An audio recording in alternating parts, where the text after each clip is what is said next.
I loved it, even though it sucked at the time. But hindsight makes you appreciate what you're going through because I was being forced to learn how to do certain things that I had no experience with whatsoever.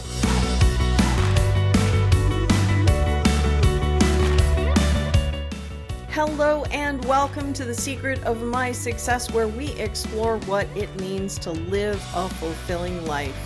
I am your host, Erin Currin. On today's episode, I am having a conversation with Trey Ford.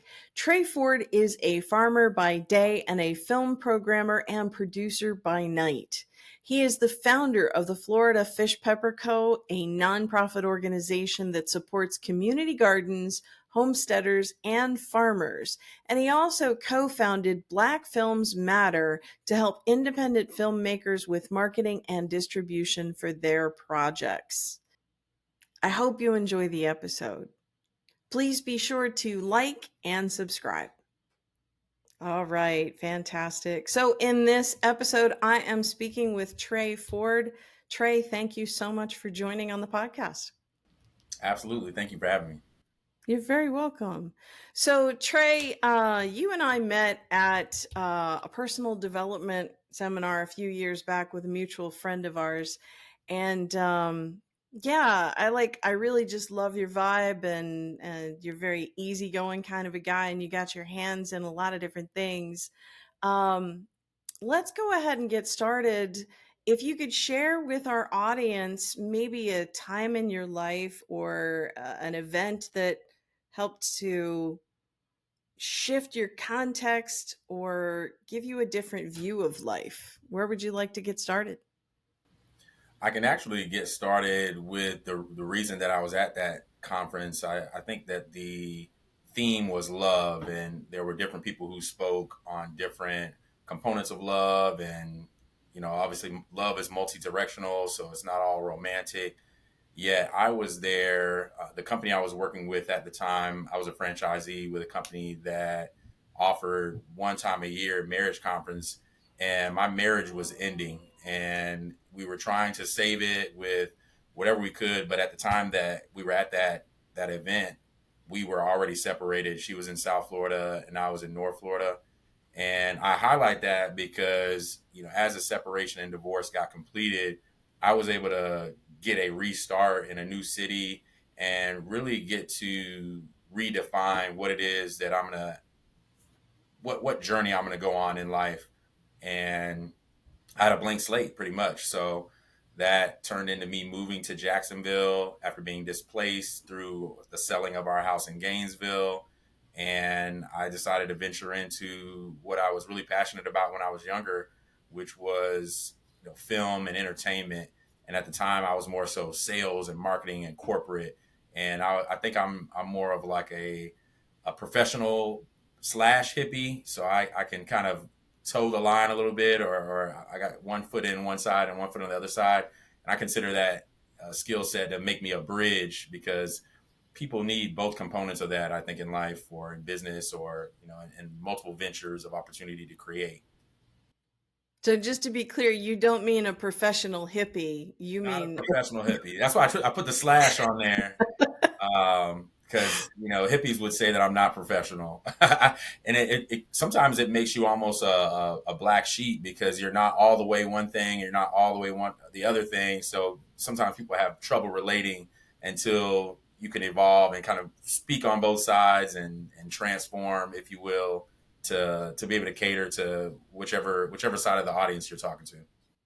I can totally relate because I have the experience of accounting is what I primarily have done most of my life. But at the same time, I'm also a speaker. I'm a practicing Buddhist. I get a little into the woo side of things.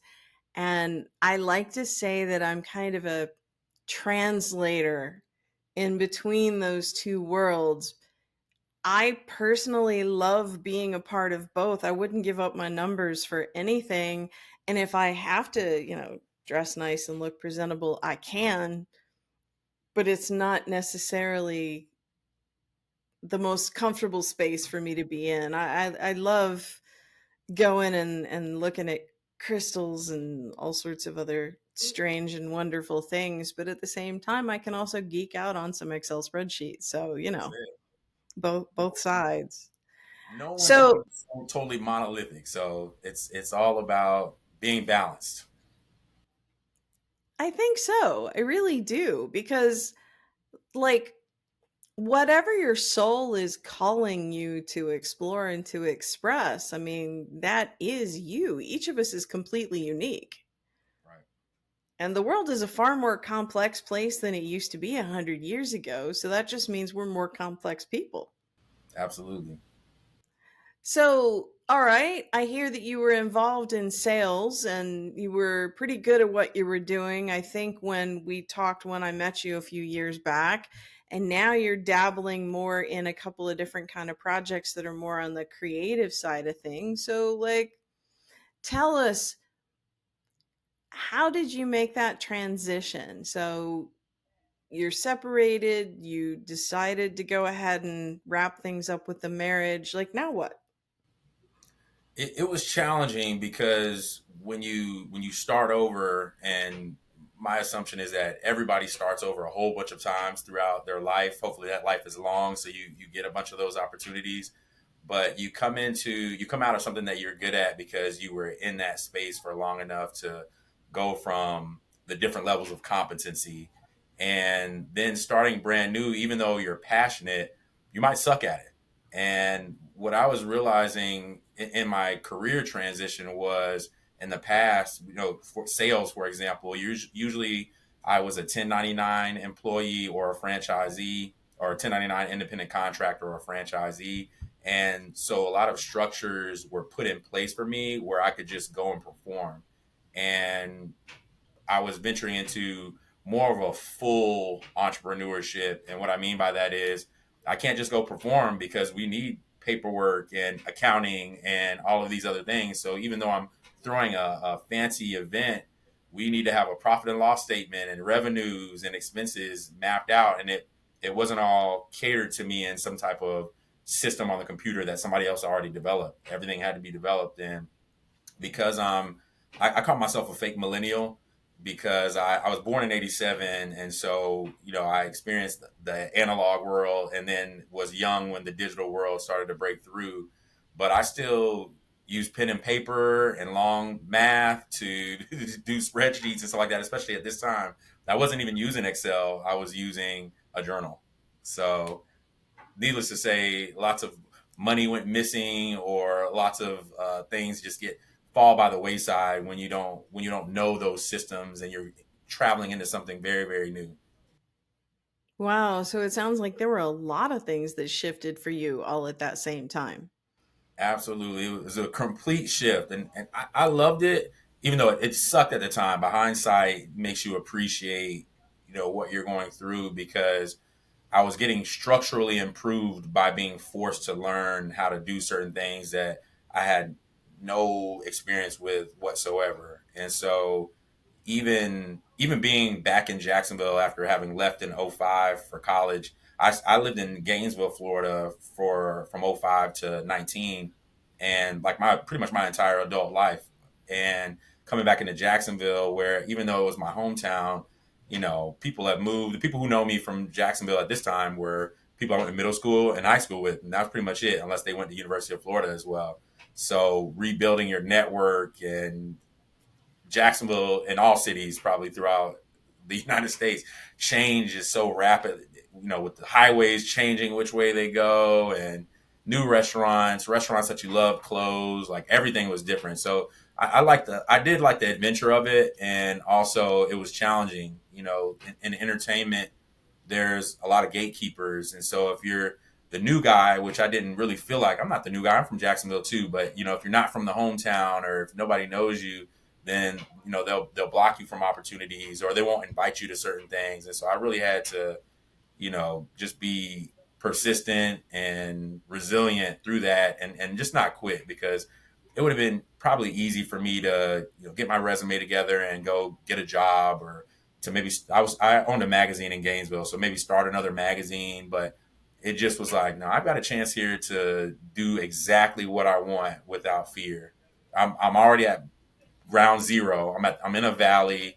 And so this is the opportunity to start fresh and build it the way I want to see it.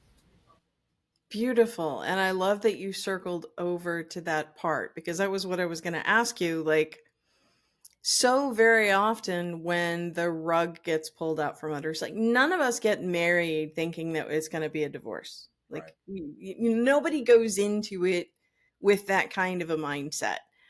And so here you are, the marriage is ending, your partner is moving to the other end of the state.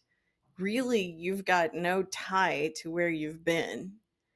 And so it sounds like you really took that as an opportunity to take a look and and ask, what is it that really makes me happy? Is that kind of how that went down? Definitely. And all I'll add to that is there was some anger there too, and anger is energy as well. So there was a chip on my shoulder, and you could do the wrong things with a chip on your shoulder, as far as that never needs to be like the root reason to prove to somebody else your value or prove to somebody else what you can do.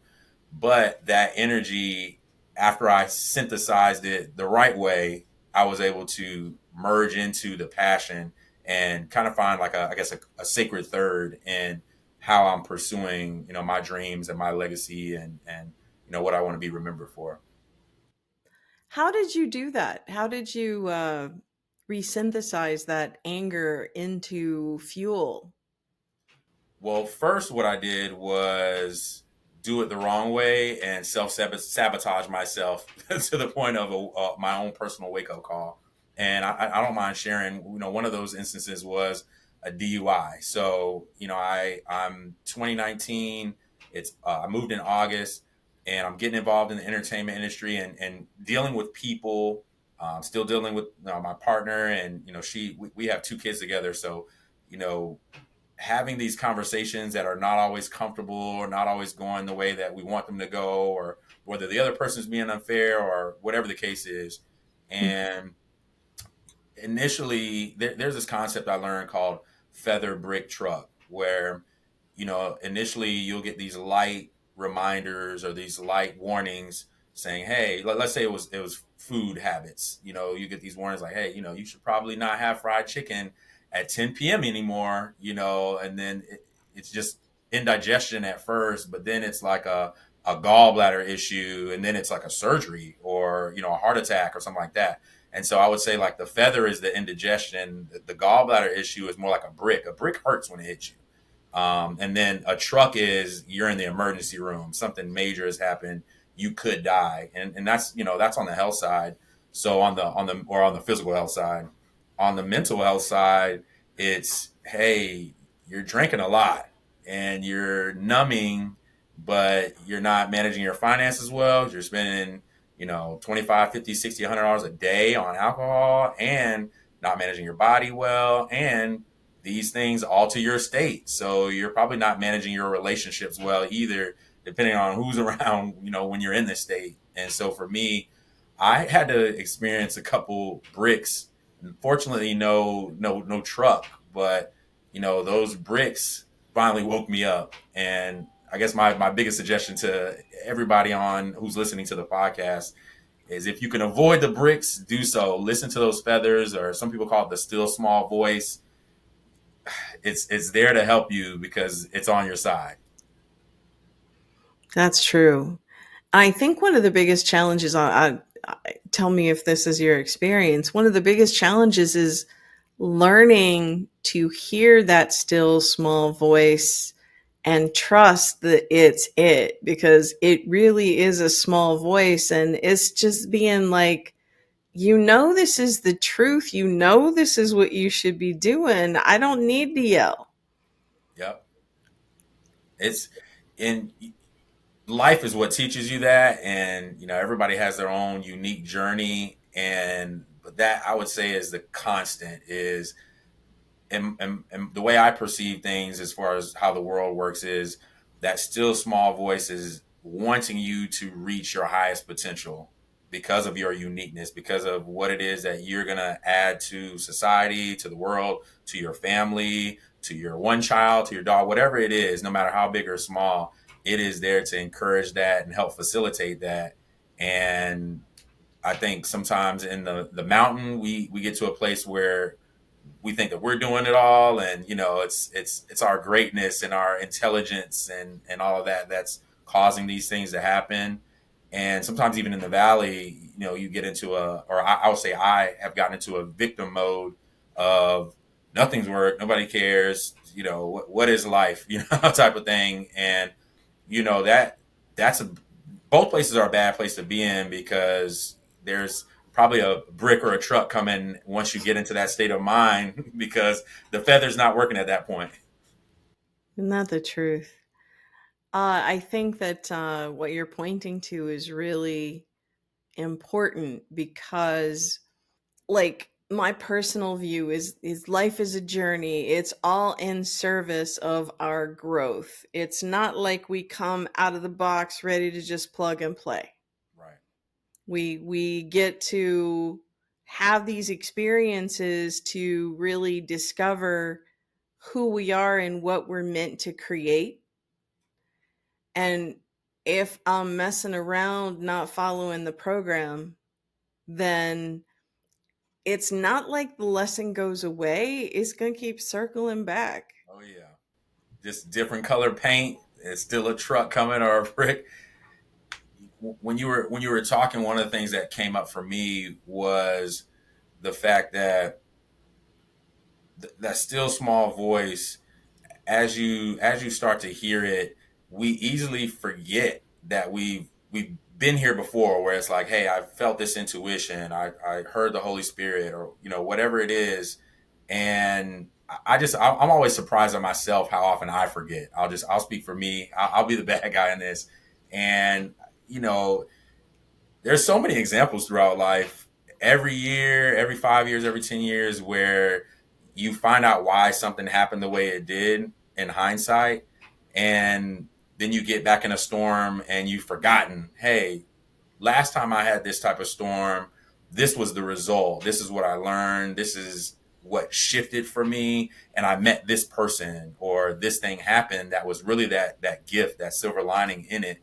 And so I just need to rest. I need to rest easy and, be diligent, of course, but it's usually not a time to just completely panic and abandon ship and, whatever it is that people do when the storm is getting too tough. That's true. I know for me personally, one of the challenges that I've had is like food as comfort. Sugar, especially desserts like pecan pie, ice cream, any like those, the really, I'm not talking about the cheap stuff. I'm Oh, yeah. talking about, like, and the challenge is every time I get clean, my body feels good, and I forget about the pains, and I forget about the moods, and I forget about the attitude, and I forget about all the drama that goes along with it. And then I go, well, just this once. It wasn't, obviously it's not that bad because I feel fine. Right. And then, slippery slope, like next thing I know, I'm down there and it's either life is a tragedy, or I'm angry with someone, or I feel horrible and I'm going to the chiropractor or the acupuncturist or somebody going, fix me. And, spending God knows how much money, when really it's just a question of discipline, Yep. actually remembering the why behind the choice. And like you say, it's like there's always going to be those little reminders.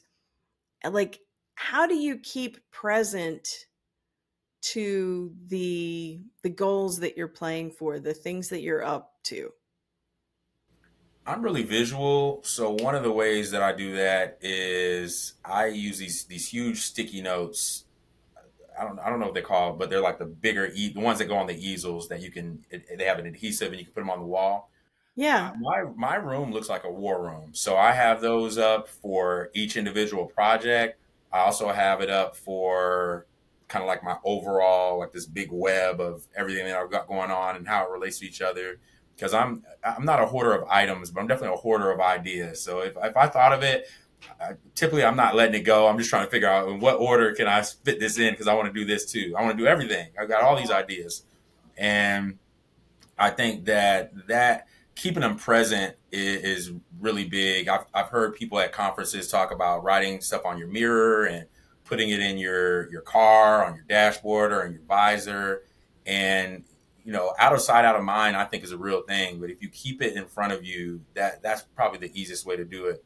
Another thing I learned in BNI is which is a networking organization, but they track everything, and so they have this phrase, what gets measured gets done. And this is just in relation to how many times did you meet with somebody from the networking group? How many referrals did you give? How much business did you pass? These are kind of like ancillary numbers in a larger sense, but they add up and they track it all. And then you see the result of all of those incremental actions. I think that's the other thing too is I a lot of times am attempting to swing for the fences so much so that I negate the skill set of being able to get on base. And I would say that those incremental successes of getting on base, whether it's a weight loss journey or whether it's a business journey, that keeps you going. And if you don't have some of those successes, you don't have that hope and faith to pull from because it's like all or nothing. Either I'm gonna be 150 pounds tomorrow, or I'm just gonna go ahead and be 400 pounds, whatever. So I would say, and unfortunately, in some ways, technology lends to that microwave mentality in multiple aspects. So you could just go get surgery, or you can just go, or you could do illegal. Some people do take shortcuts, like doing illegal things to get the financial gain that they want, and it always ends up coming back to bite you. Eventually. Eventually, Yeah. it comes back. It's one of those things where it's like you take a look out there and you see people who seem like they're getting away with it. And like, I just have to remind myself karma's going to come for everyone. And I don't know what that looks like. I don't know what they're dealing with behind closed doors. I don't know what kind of a price they're paying. I only know my experience and where I am and what I know I've sacrificed. Yeah. And I've learned that lesson, taking shortcuts, and then it just never does. It never works out how you think it's going to be. The short term feels good, and then you find out, even taking shortcuts by buying. You talked about the expensive ice cream, but even the the things that are high quality versus cheap, you find out why it was so cheap on Temu or whatever it was 2 weeks after you get it, and it doesn't work anymore. Right. Now you have to replace it with the one that you should have got in the first place. Well, it's like we were talking as we were preparing for the podcast, and it's like, oh, well, let's take an extra couple of minutes to make sure that we're setting things up so that the sound quality works, so that the video quality works, so that the internet speed is there. Because otherwise, we sit here for an hour and then at the end of it, you get an error message and you got to go back and do it all over again. Like, what's the point of that? Man, Or people can't hear what you have to say, and like, it's it just, yeah, at the end of the day, it's wasted effort. yep. And sometimes Mike. it can't be fixed. I've seen it in film before where they try to dub the voiceover because something happened with the audio because it wasn't done right on the front end. And now it looks like, one of those old kung fu movies, even though it's English to English, it's like I can tell they're not saying, the expression is not matching the tone. This is really loud. And it's just, you got to either go reshoot it or just accept that it's missed its quality. And there's so Yeah. like people can watch this and come up with so many examples in their life where that is the exact result of the shortcut or the trying to get that immediate gratification. Yeah. I spent literally hours this weekend working on a podcast conversation I recently had.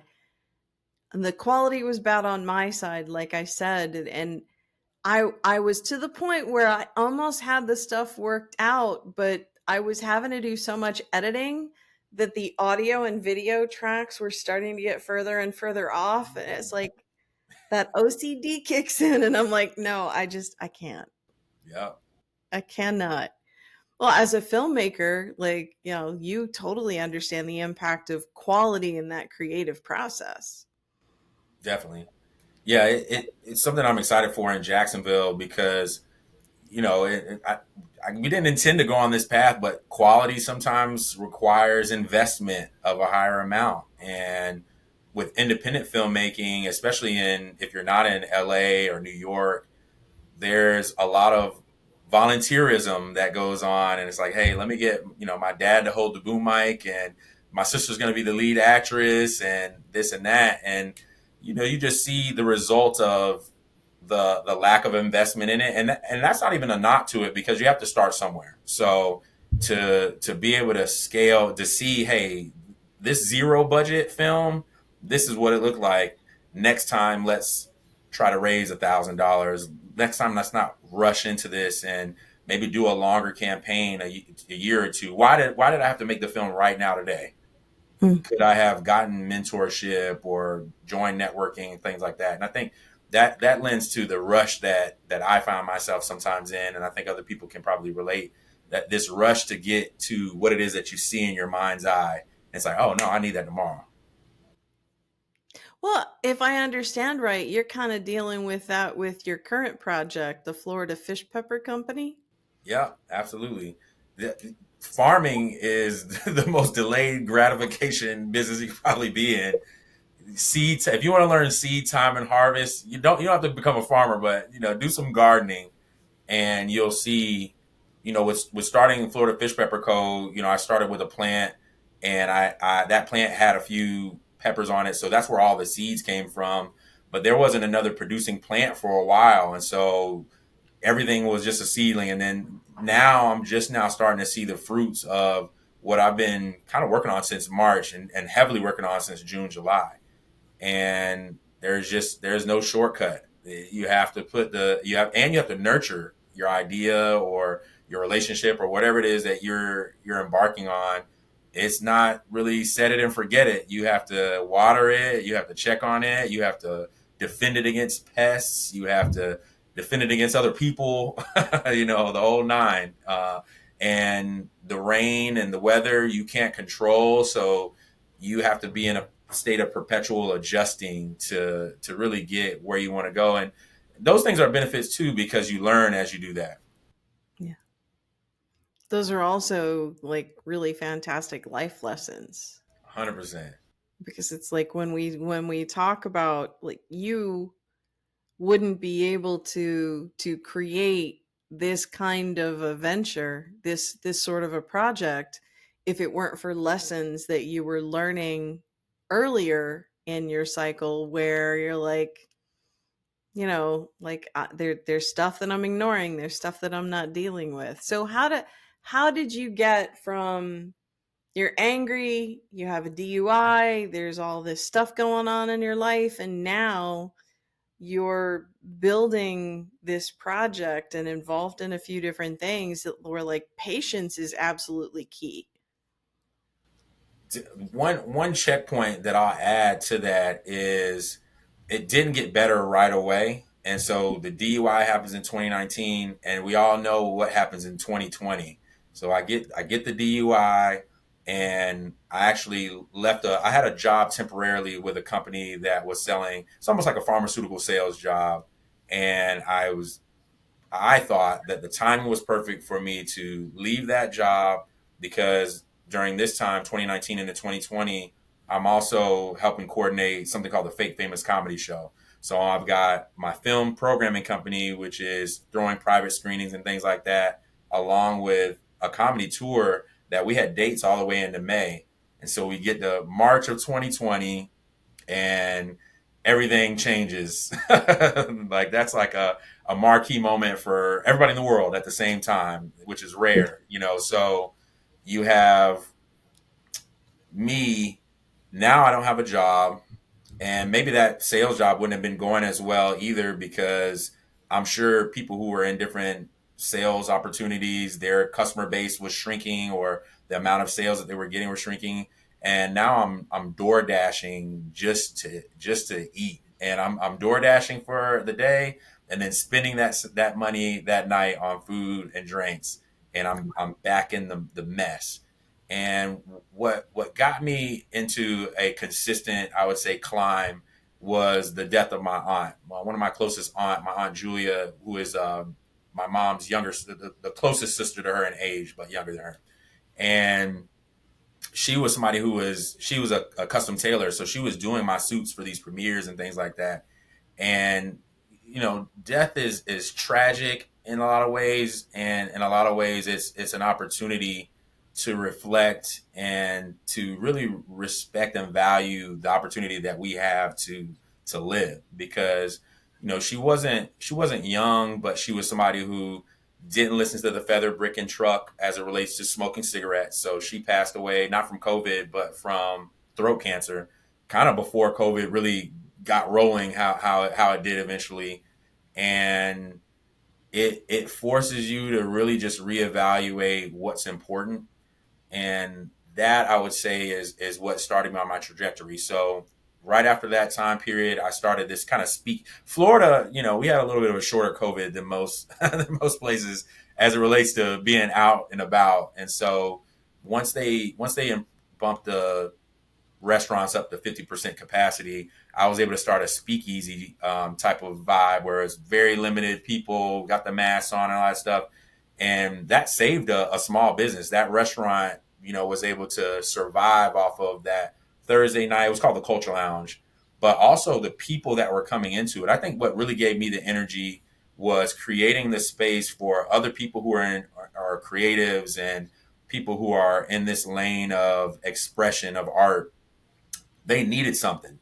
And all of those people were synthesizing together. So I would say collaboration was incubated in that speakeasy. And when I say speakeasy, like we were having karaoke and, very light, like not full blown parties or anything like that, but it was the tribe finding, hey, this is something where I feel energetically positive. I think it was improving our health, even though the CDC would say that the 6 feet and the mask and all that stuff, but taking people away from other people is also dipping their immune system, in my imagination. And I'm no scientist. I never was interested in being a doctor, but just through my personal experience and what I'm hearing and seeing in other people, those people that were involved in that, I don't remember many or any of them ever catching the virus. And I just remember them kind of being in a place where they were primed and ready for when the pandemic, when it slowed down or when it was kind of gotten under control and things were opening back up to normal.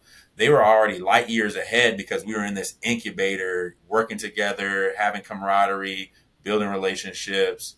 And through that, I was able to meet people who I've done music videos for, filmmakers, people help people start art ventures, like visual artists who are now visual artists are like the new actors and singers in Jacksonville for some reason. Like there's like a big wave of visual art, muralists, Yes. things like that, where they're getting a big boost in attention and in funding.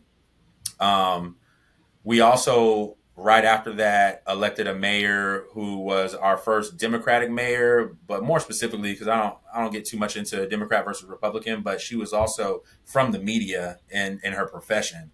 And so she had an affinity towards why art is important in a city or in a society. And Mhm. history is translated through art, culture. It's another bridge, like we said, another translator between people. That's really powerful. One of the things that I hear is so when you move back to Jacksonville, like you're wanting to get back into film and into the art community, and they're like, yeah, no, you really got to work your way back in, bruh. And you're like, okay, fine. So like you're trying to play the game, and then the whole world falls apart. And one kind of a common theme that I hear in your story, please correct me if I'm wrong, is it's like you're doing things in service of others. Like you're Definitely. creating spaces, you're creating collaborations, you're creating opportunities for people to come together and to grow, right? Definitely. And for some reason, that's all that works for me. I my Instagram name for a while was Trey Solo because I didn't want to be dependent, especially after going through a divorce. I didn't want to be dependent on anybody. I'm going to do this by myself, my way, and the projects that I have attempted to launch without using my gift of connecting others have not panned out. And so it's like, hey, I think it was Norman Vincent Peale, that said, if you help enough people get what they want, you'll be able to get what you want. And without doing that in a such a transactional way, like I'm going to help this person so they help me, but just doing it really from the heart, that has translated into me being able to now be on the news for the art and entertainment. I was on the art, culture, and entertainment transition committee for that mayor when 2 years prior, again, it was, who is this guy? That's really powerful, and it's a testament to basically the what can come from sowing seeds. You know, Absolutely. Back to that farming. pun intended. Yes. Well, that's really brilliant. So, powerful. You've been doing film. You're basically in the seed company. Like you're really creating a future for yourself. It sounds like you've been able to evolve through that transition in your life. So, what's going on now? Where are you? I would say as a person, I feel as though my life story and experiences and skills have found this merger place. I've been using the moniker like farmer by day, filmmaker by night, and the farm business is really intended to be almost like a duplicate of the U.S. Chamber of Commerce. So it's really meant to be aligned with what we just talked about with art, a collaborative. It's a growers alliance basically. So just a space where people can work together, where I can be of service. And with film, I'm seeing really the same thing. There's Tubi, if people are familiar, which is one of the platforms. In Tubi's early years, there were a lot of Detroit films on there, and I went to the Detroit Black Film Festival a couple of times. And what I found was that they were able to accomplish that through working together because one guy's got a camera, there's these many actors, and they started to just be able to produce way more at a higher clip to where they dominated that platform. And that's what I'm seeing and hoping for in Jacksonville is enough of the people not being in competition with each other, but being in collaboration with each other to where many hands are making light work and we're all able to be more productive. Interdependent is a word that I didn't learn until like probably around college or something like that. I'm surprised at how many people don't know what interdependent is. They know what dependent is, they know what independent is, but biology, we learn about symbiosis, and there is so many opportunities for synergy in any space, whether it's film and farming, whether it's accounting. It's and I'm more a universal intelligence guy, but even with the support of AI, synthesizing that stuff at a much more rapid pace, it's amazing to see. That's really cool because I what I hear is if I'm a filmmaker and you're a filmmaker, we're both going to need the same kinds of things to be able to create. And so if I can support you in certain ways on your project and you can support me in certain ways on my project, both of our projects will be able to get accomplished a little bit easier. Maybe not exactly the way my vision dictates, Right. but as they say, done is better than, like if it's perfect but not complete, or done but it's like it may not be perfect, it might be a first iteration, but Absolutely. y- you're not getting anything accomplished. And that's actually like with the podcast, like even though I've only been doing this for 9 months, I'm sure that the first couple of episodes look a lot different now than they did back then, and I'm planning on continuing to evolve that. And every episode is a co-creation. It's like there but for the grace of whoever go I, and it wouldn't be possible if it weren't for the support and collaboration of the people that I have on. And I think it's really powerful to provide a platform for people to share like what they're up to and how they see life, because when we get to understand each other better, then we can start to have a more common conversation. I agree. I agree 100%. One of the things I think about with what you said about done is better than perfect, perfect in on a pad versus done like it's out to the world or, whatever it is, and people don't like this word failure, but, I heard this phrase, failure is feedback. You have to complete it to even be able to review what it is that you completed and see Yeah. even looking at that perfect plan, see where, hey, that perfect plan wasn't so perfect because had we done this over here, this would have happened, or whatever the case is. And I just think that that's super valuable, is to get things to completion and then just do the SWOT analysis. And it's not like you can't redo it. People spend so much time not doing it that they could have redone it probably 5 times and they just went ahead and finished. So, that's I think that's an opportunity even for me to think about, what am I not doing that if I just go ahead and complete this, I can see how bad I messed it up, or maybe I hit the mark and then I can move forward.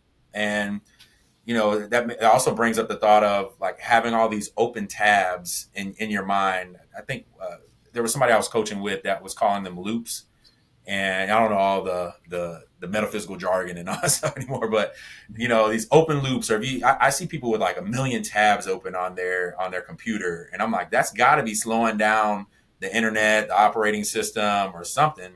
So let me Yeah. just close some tabs out so we have some bandwidth to be greater at 3 things and not be thinking about the 17 other things that we didn't do yet. Right. That whole jack of all trades, master of none. Um I've heard it said that people with the Peter Pan syndrome, the ones who don't want to grow up, the ones who don't want to what is it? You don't want to focus in on a particular path Mhm. because, well, what if I change my mind? And I'd done that for years, but it's like eventually you lose out on many opportunities because you didn't just walk that path and be that for a little while. Because the truth of the matter is, you go, you experience, and then you learn what you need to learn by the doing of it. You're never going to be able to know all of it well enough to do it r- well out of the gate. Well, you met my second husband Marcelo was from Argentina. He's actually living in Argentina now. 17 years I had the opportunity to learn Spanish, but I would never speak Spanish until I knew it well enough to not sound stupid. And so Right. I have a really fantastic accent, but a very small vocabulary. Like, what good is that? And babies and kids don't do that. That's kind of my imagination of what how childlike faith works. They're just gonna go do it and mess up, whether it's riding a bike, whether it's checkers, and they're gonna complete it and they're gonna do it again the next day, and progressively they get better. And again, that's just another one of those things that I feel like we forget as adults or as teenagers, as whatever age you are. When you were a kid, you just try Yeah. and you would just try again. And even the books at those times, like I Think I Can, and what was that, The Train, they facilitated that. And we need some more. I feel like some of the self-help books now are so dense that they could be probably way more simple, like a pamphlet of just like, I just need to read this pamphlet once a day of affirmations, or whatever the case is, and it's just going to do me way more good because it's actionable. I'm not Mhm. caught in my intellect to where I can actually get kinesthetic with it and actually go do something. You could read 1,000 books on how to ride a bicycle, but until you sit your Man, butt on that seat. I watch Yeah. people do it too. It's friends, family members, like, man, you have researched the heck out of that thing. Like, I don't know if there's more research. There's nothing else to find out, like, other than what are you gonna do? So, I They're a walking encyclopedia and an armchair quarterback. 100%, 100%. But one of an expression that I love is every master was once a disaster.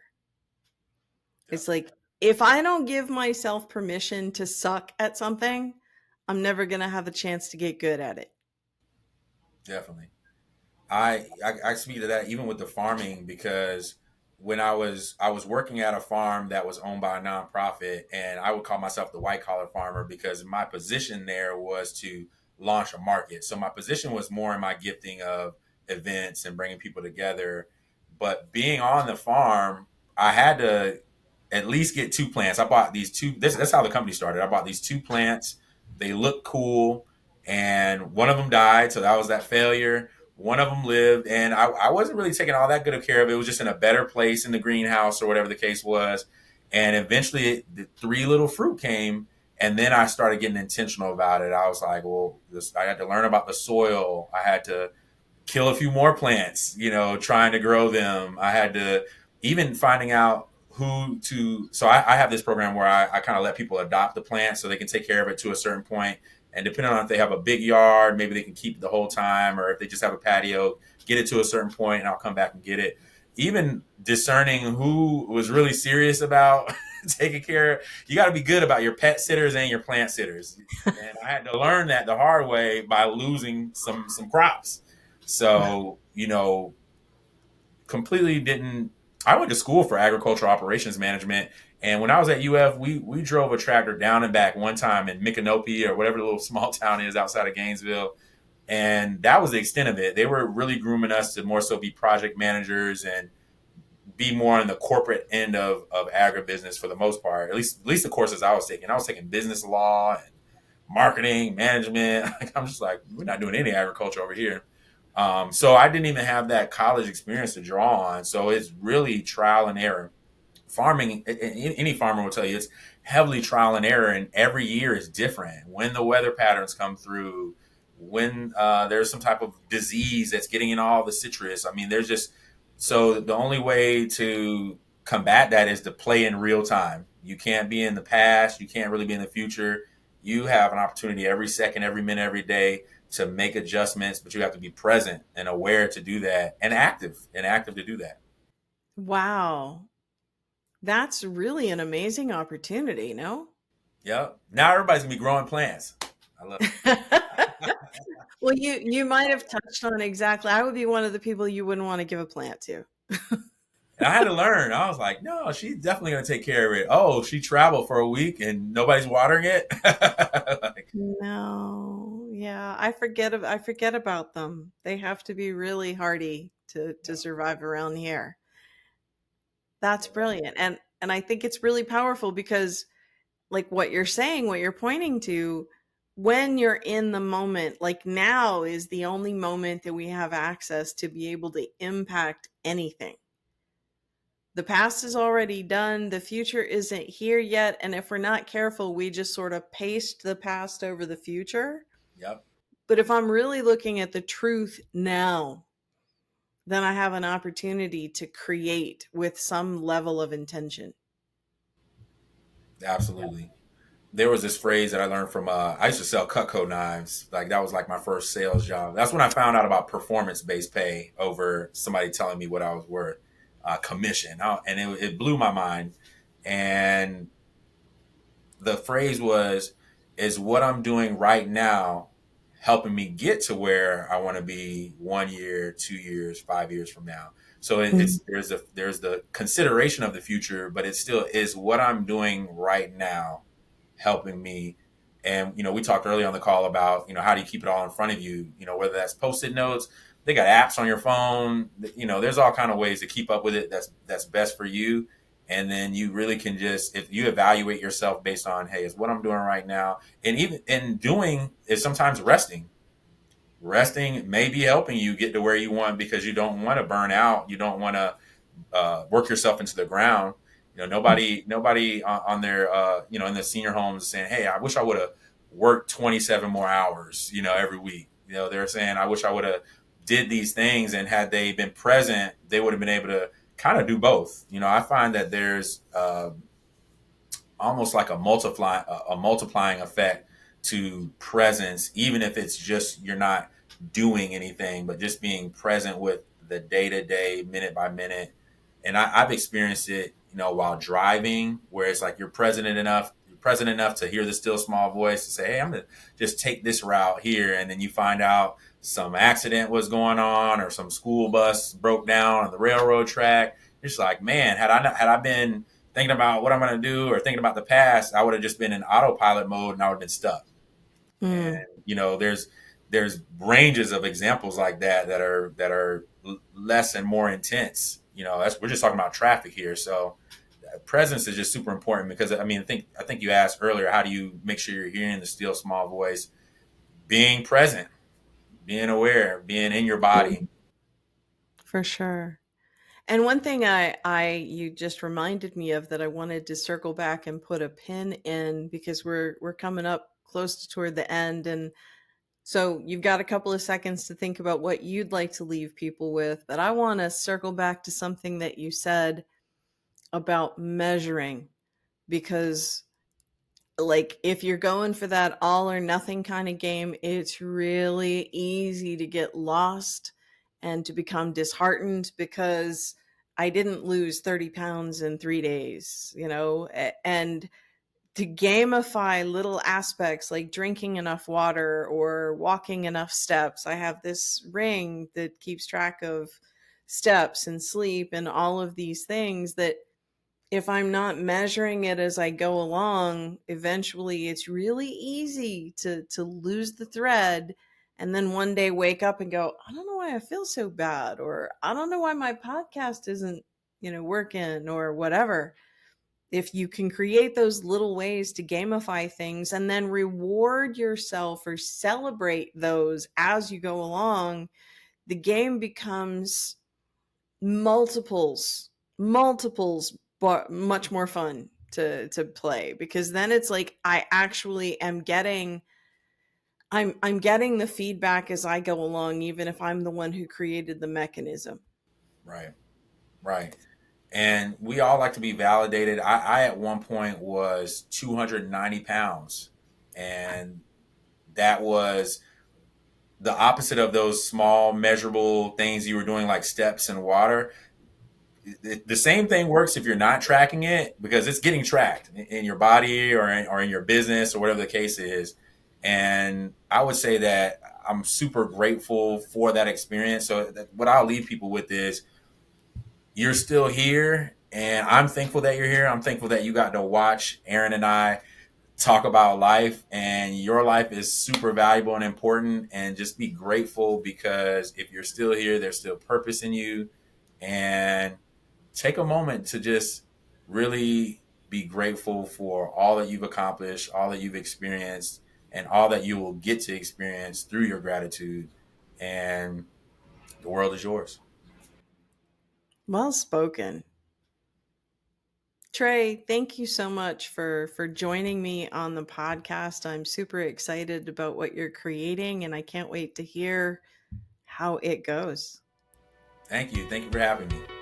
You're very welcome. All right, everyone, until next time, we'll see you then.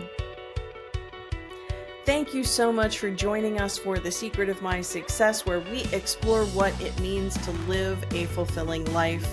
Again, I am your host, Erin Currin. Until next time.